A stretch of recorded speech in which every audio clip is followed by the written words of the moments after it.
אני רוצה לקדם בברכה מיוחדת את האורח שהגיע אלינו במיוחד מרמאללה, מי שמשמש כמנכ"ל משרד הנשיאות הפלסטיני כבר מזה למעלה מ3.5 שנים, וככזה מעורב בכל המשאים ומתנים, התהליכים והשיחות המדיניות.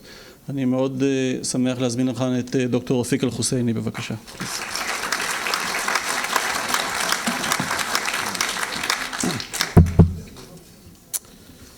Thank you very much.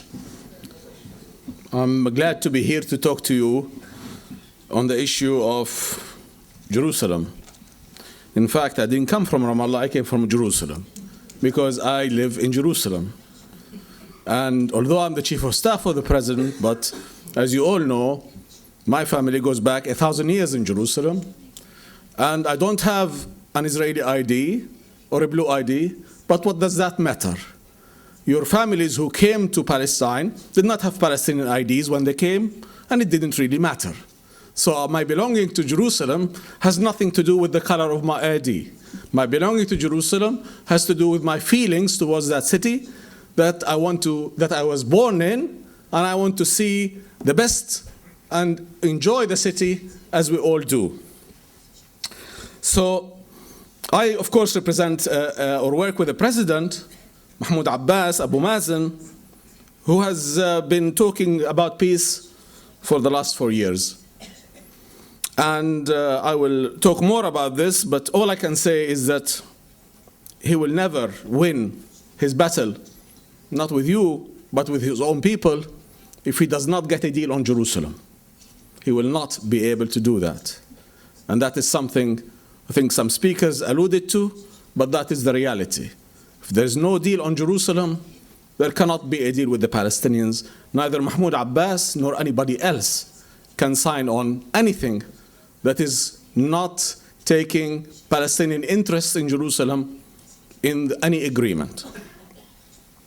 So let me start with the personal issues, because my history as a person is part of the city. Yesterday I was stopped by an unmarked car, police car, and they took my ID away and they came back with this piece of paper. It's actually inviting me to go to the police station, the Maskubiya. Everybody knows the Maskubiya. And I'm invited to go to room number 4.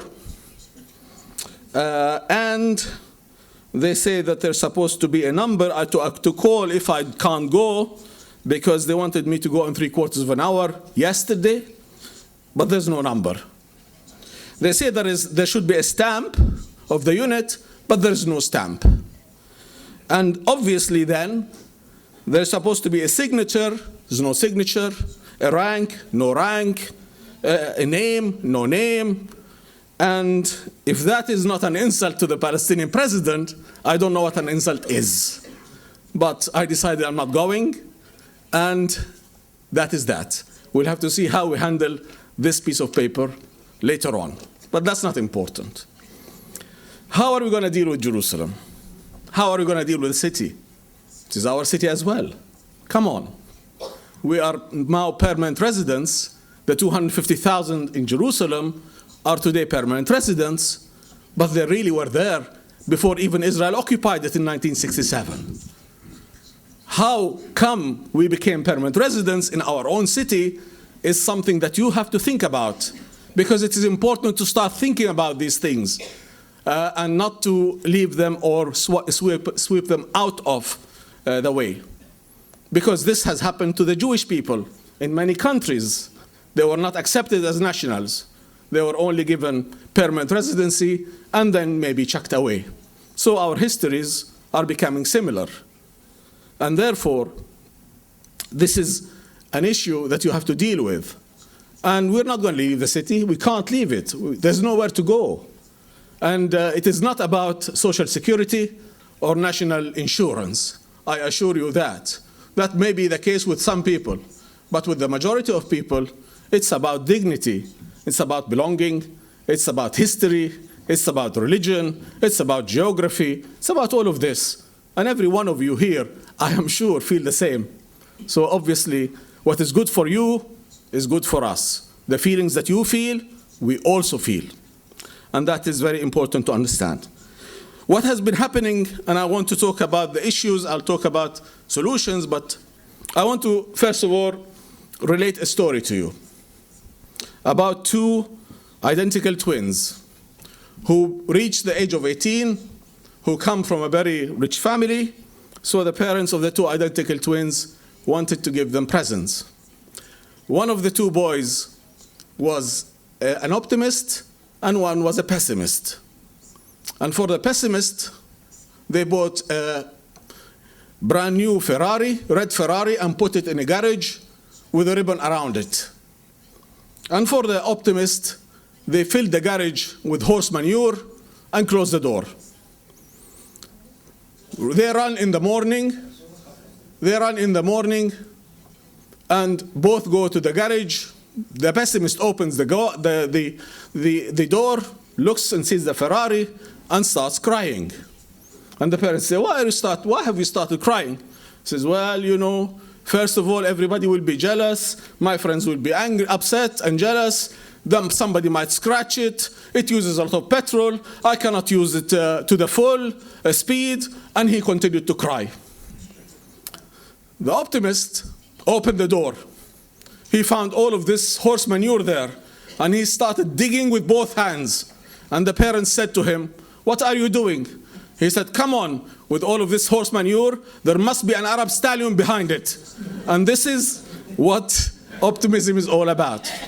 And I wish that we become optimistic. I wish both peoples become optimistic and dig into the horse manure rather than cry for the Ferrari. This is very important. But anyway, let me give you some of the horse manure that we see every day in our lives in East Jerusalem. It is obviously there's an attack that is unforeseen, and there is lawlessness in East Jerusalem. Lawlessness in East Jerusalem. Can't believe it. But it is Ali Baba and the 40 thieves in East Jerusalem. Ali Baba and his 40 thieves are attacking. There's no law. The Red Magen David ambulances don't go in East Jerusalem. The police don't go in East Jerusalem until they have to. Unless they have to, nobody is there. And therefore, the rate of crime and the rate of sickness is very high in comparison to West Jerusalem. The roads are full of holes, although everybody pays the arnona, because if you don't pay your arnona, your television is taken, your car is taken, your furniture is taken, and you have to pay the arnona. Now there is a big system. The Israelis have created an excellent system whereby all the computers are in the car of the policeman. So if he sees you, sees the number of the car, knows who you are, sees that you have not paid the television license or the arnona or this or that, your car is gone, everything else is gone. So this is what is happening in East Jerusalem. And obviously what else is happening in East Jerusalem is that you're leaving your fundamentalists to deal with us. And as there is, and I agree with you, Islamic fundamentalism, and that is causing us to shoot ourselves in the foot, you have Jewish fundamentalism that is causing you to shoot yourself in the head. And that is important to understand, because those fundamentalists do not understand anything about neighborhood relationships or living with people. And I'll quote you the examples.